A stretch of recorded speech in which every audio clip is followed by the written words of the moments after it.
স্বাগত সবাইকে। আজকের ভিডিওটাও যারা আগামী দিনে মাধ্যমিক দিতে চলেছো তাদের জন্য অত্যন্ত গুরুত্বপূর্ণ। কয়েক মিনিটের ভিডিও হবে, কথা দিচ্ছি, ছোট্ট একটা ভিডিও। আমাকে যদি এই ছোট্ট সময়টা তোমরা দিতে পারো, তোমার কামিং যে সময়টা আসছে সেটা অবশ্যই ভালো হবে না, এটা কিন্তু বলা যায় না। কাজেই সময়টা দাও, ধৈর্য ধরে ভিডিওটা দেখো। কি বলতে চাইছি, এই সময় না প্র্যাকটিক্যালি যারা মাধ্যমিকে বসবে তাদের একটা মস্তিষ্ক এবং হৃদয় এই দুটোর মধ্যে একটা মারাত্মক টানাপোড়েন চলে। কি টানাপোড়েন?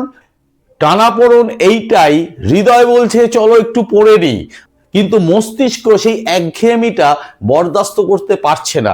সেই সময় একটা টেকনিক নিতে হয়। টেকনিকটা আমি বা কোথা থেকে জানলাম? দীর্ঘদিনের অভিজ্ঞতা, সেই জায়গা থেকে ছাত্রছাত্রীদের মানসিক যে অবস্থা, এই সময়টা একটা একঘেয়েমি পড়াশুনো, সব কিছু বিচার বিবেচনা করে আমাদের শিক্ষকদেরও কিন্তু বিভিন্নভাবে সাইকোলজিক্যালি বাচ্চাদের বুস্ট আপ করতে হয়। তখন কিন্তু বিভিন্ন রকমভাবে উপায় বের করতে হয়। এই সময় বাচ্চাদের মধ্যে, ছাত্রছাত্রীদের মধ্যে যারা মাধ্যমিকে বসতে চলেছ তাদের মধ্যে কি কি হয় সেইটা একটু দেখে নেওয়া যাক। কিরকম অবস্থা দেখো। এই যে সময়টা চলছে, শীতকালীন একটা পরিবেশ চলছে, চারিদিকে পিকনিক, খেলাধুলো, বাচ্চারা, অন্যান্য ছাত্রছাত্রীরা, পিঠোপিঠি বা পাড়ার বন্ধু বান্ধব যারা মাধ্যমিকে বসবে না, একটু সমবয়সী যারা, তারা খেলায় মেতে আছে, কারণ তাদের অ্যানুয়াল পরীক্ষা হয়ে গেছে। মনটা সবসময় চঞ্চল থাকছে একটা মাধ্যমিকের স্টুডেন্টের ক্ষেত্রে। চারিদিকে খেলা, উৎসব, মেলা সবকিছু চলছে, তার মধ্যে নিজের মাইন্ডটাকে কিন্তু ঠিক রাখতে হবে। এই মাইন্ডটা ঠিক রাখতে গিয়েই তখন আমাদের এই রুলটাকে আমাদের ফলো করতে হবে। ফলো করার আগে কেন ফলো করতে হবে?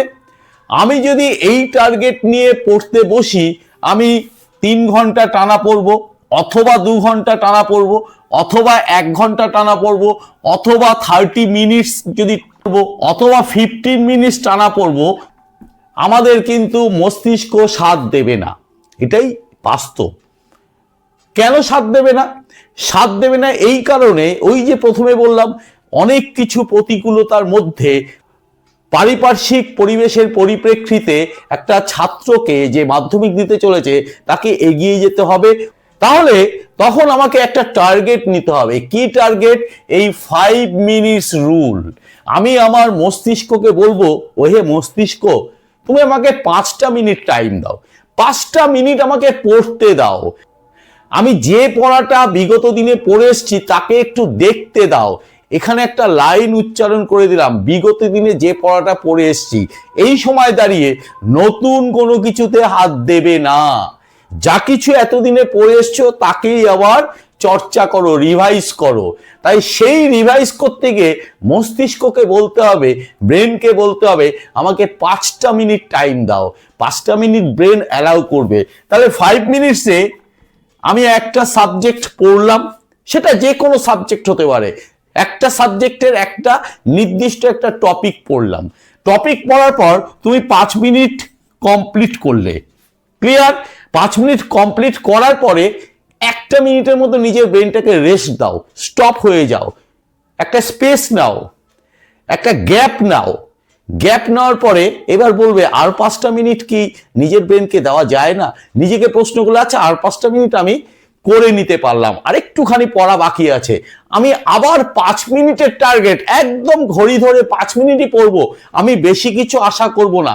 আবার তার সাথে তুমি দেখো 5 মিনিট যোগ করতে পারো কিনা। তাহলে দেখো 5 10 মিনিট হয়ে গেল। এইবার আবার একটু রেস্ট দাও, রেস্ট দিয়ে নিজের ব্রেনের সাথে কথা বলো যে আরেকটু 5 মিনিট হলে কিন্তু আমার ভবিষ্যৎটা ভালো হবে। তাহলে আবার 5 মিনিটে তুমি আরেকটু পড়াটাকে এগিয়ে নিয়ে যাও। দেখো এই জায়গাটায় হয়ে গেল কিন্তু 15 মিনিট। এবার এই 15 মিনিটের পরে তোমার মস্তিষ্ক যদি বিদ্রোহ ঘোষণা করে, তুমি উঠে পড়ো, চেয়ার থেকে উঠে পড়ো, বা খাটে বসে পড়ছিলে, যেখানে পড়ছিলে সেখান থেকে উঠে যাও। উঠে গিয়ে নিচে একটু গান শোনো, বা অন্য চর্চায় থাকো, বা অন্য কিছু। মোবাইল হাত দিও না, প্লিজ মোবাইলে হাত দিও না। তোমার বরবাদি কিন্তু একদম মোটামুটি কফিনে শেষ পেরেক পোতার মতো কিন্তু পুঁতে যাবে। তুমি নিজের মতো একটু সময় কাটিয়ে আসো। মাথায় রেখো, এই যে 15 মিনিট যে আমি পড়লাম, আমার ওই যে গ্যাপটা নিলাম এটা যেন অবশ্যই 15 মিনিটের বেশি না হয়, সেটা 5 মিনিট হতে পারে, ম্যাক্সিমাম 10 মিনিট হতে পারে। 10 মিনিট বাদে আবার এই 5 মিনিটস রুলসে চলে আসো।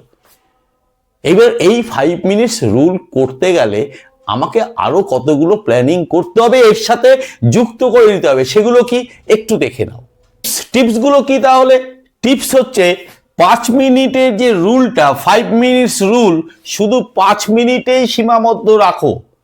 তাতে ব্রেন যে ফিয়ার, মস্তিষ্ক যে ভয়টা পাচ্ছে সেটা দূর হয়ে যাবে। তাহলে টিপস নাম্বার 1, 5 মিনিটের মধ্যে আমি নিজেকে পড়াটাকে সীমাবদ্ধ রাখবো। 2 নম্বর কি?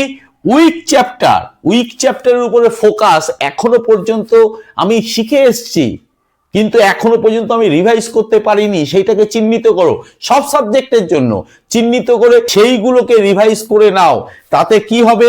ফোকাসটা ঠিক থাকলে আমার মনোবলটা বাড়বে। তারপরেরটা কি? PYQ অর্থাৎ পাস্ট ইয়ার কোশ্চেন।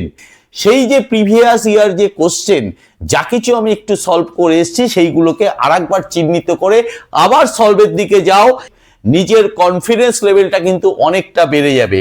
লাস্টলি যেটা হচ্ছে ডেইলি ওয়ান স্মল উইন। মানে কি বলেছি? স্মল উইন মানে 5 মিনিট 5 মিনিট 5 মিনিট 5 মিনিট করে আমি কতটা টানতে পারি।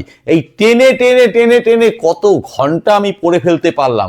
আমি জিতবই, আজকে পড়াতে আমি ফাঁকি দেব না। এই যে উইন করার যে একটা লিপসা, কিন্তু করতেই হবে। এইভাবে নিজেকে মোটিভেশন করতে হবে। সাথে আরেকটা ফাইনালি যেটা বলে ভিডিওটা শেষ করব, রোজ কিছুক্ষণের জন্য চোখটা বন্ধ করো, বন্ধ করে কল্পনার জগতে চলে যাও যে আমি আজকেই মাধ্যমিকে বসেছি, মাধ্যমিকে বসে আমি আমার বেঞ্চের নির্দিষ্ট জায়গায় বসে আছি, আমার কাছে পেপারস এসছে, আমি সব কোশ্চেন কমন পাবই, পেতেই হবে, আমি পেয়েছি। পেতে গেলে আমাকে কি করতে হবে? তাহলে ওই দিন যদি আমাকে ফলাফল ভালো করতে হয়, তাহলে আজকে আমাকে এই যে small win, daily one small win, এই উইনটা আমাকে প্রতিদিন করে যেতে হবে। আমি মাধ্যমিকে বসেছি, বসতে চলেছি।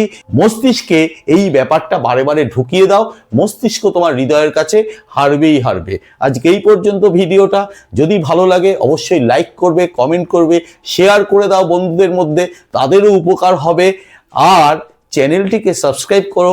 প্রচুর ভিডিও এই চ্যানেলের মধ্যে আমি দিয়ে দিয়েছি, সেই ভিডিওগুলো প্র্যাকটিস করো, একটু দেখো। ভিডিওগুলো প্র্যাকটিস করলে আমি কথা দিলাম ভালোভাবে তোমরা কিন্তু অঙ্কের ক্ষেত্রে উত্তীর্ণ হয়ে যাবে, ভালো নাম্বার পাবে।